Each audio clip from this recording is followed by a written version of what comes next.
This is Local Edition. I'm Brad Pomerance in the San Fernando Valley today, joined by Mary Sue Maurer. She is the mayor of where I grew up, Calabasas, California. I can't believe that it's a city. When I grew up, it wasn't a city.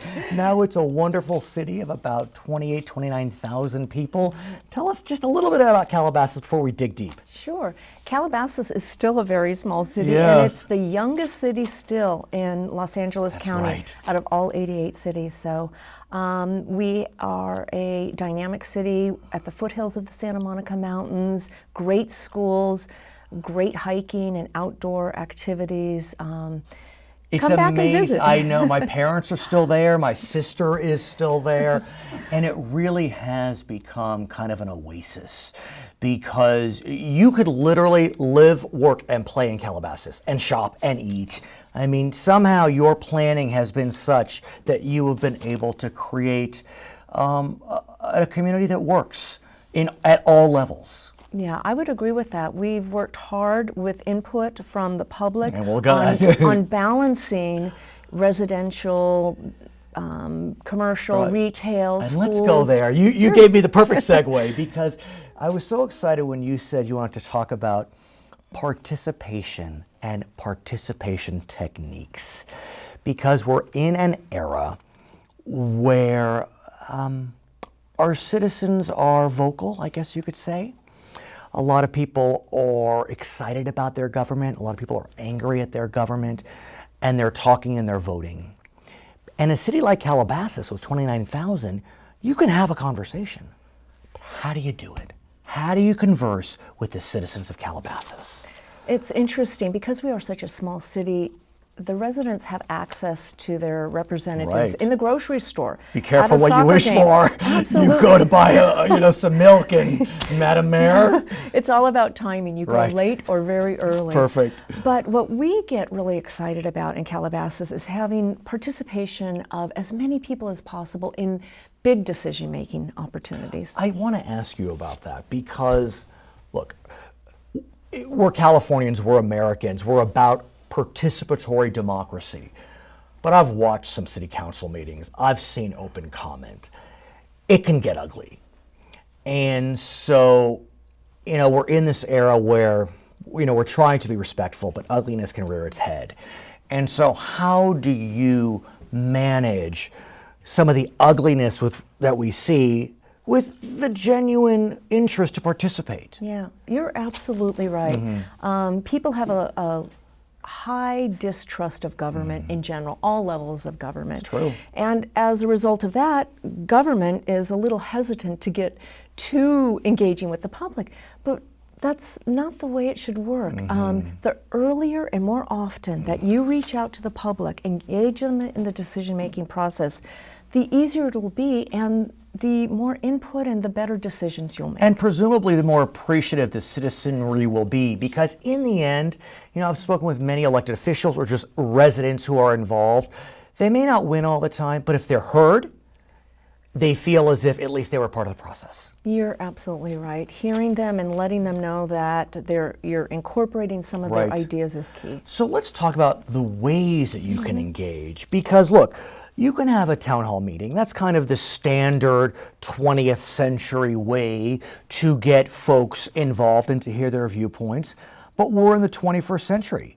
And so, you could have open houses, you can have workshops, focus groups, you can have task forces, telephone town halls, virtual meetings, newsletters, tours, Twitter, Facebook, so many ways to interact. You're absolutely right.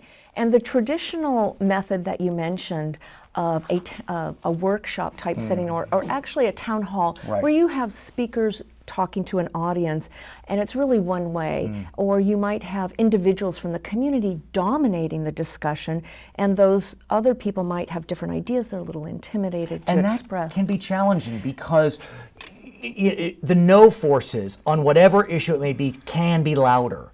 And so they become, the silent or the loud minority versus the silent majority. You're absolutely right. And those people with different views not only might be intimidated to speak, but they might not have the level of understanding as those that have been active in an issue for a long time, and they might not feel comfortable asking their very basic questions. So we're looking at a number of different ways to engage the public these days. And you recently had a discussion amongst leaders and stakeholders, and it came out that one of the successful mechanisms to engage in participation is known as a charrette. Absolutely. Tell us what a charrette is. Sure. So in Calabasas, we've done something innovative. We have an ordinance that requires developers of very large-scale projects, which in any kind of local government setting can be the most controversial. We're requiring them to host a charrette, and I'll tell you about that in a minute, before they even submit an application. Wow. Get a sense of what the community wants, needs, and get some good ideas. So a charrette is where you actually don't have a lecture, but you engage the public in breakout sessions. You can have different transportation area, you know, the look. What do you want it to look like? What amenities do you want in this particular development? And there's a real exchange of ideas, and anyone at any level of understanding or engagement can participate. So. And Calabasas is one of the rare cities in LA County that's not built out. You have land. You have plenty to develop if you wanted to. Well, actually, or most, not. No. Or not. we are nearly built out. So really? our a lot last, of protected areas. Most of the open space areas in Calabasas are permanently protected, and then we're ringed by parks, state parks, national park services.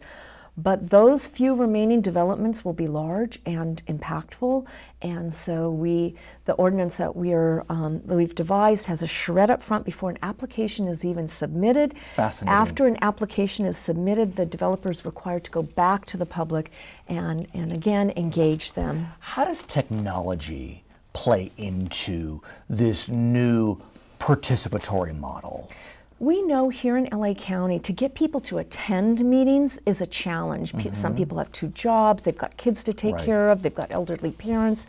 So there are a variety of tools now, from call-in webinars where you can participate over the phone and watch PowerPoints and submit your questions. There are online telephone town hall, which is great. Yeah, which is great. Conversations where you can dial in and queue up and ask your elected officials questions. What about social media? How does social media play into participatory democracy?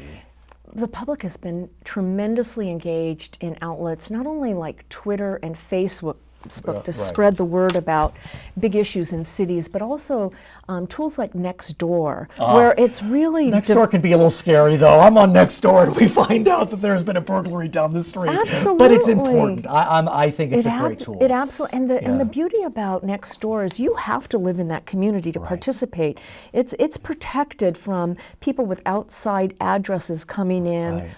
So it's been, it's folksy. Right, in a lot of ways. And I'm glad to see that my hometown is continuing to thrive and that someone like you is looking to engage the residents, because the beauty of living, in my opinion, in a smaller city is that you can engage in that dialogue. I'd love for you to come back again. We can talk more about what you're doing. I want to hear about all the charrettes that are going to be held. Her name is Mary Sue Maurer. She is the mayor of my hometown of Calabasas, California. We thank her for joining us from the San Fernando Valley. I'm Brad Pomerance. It's Local Edition.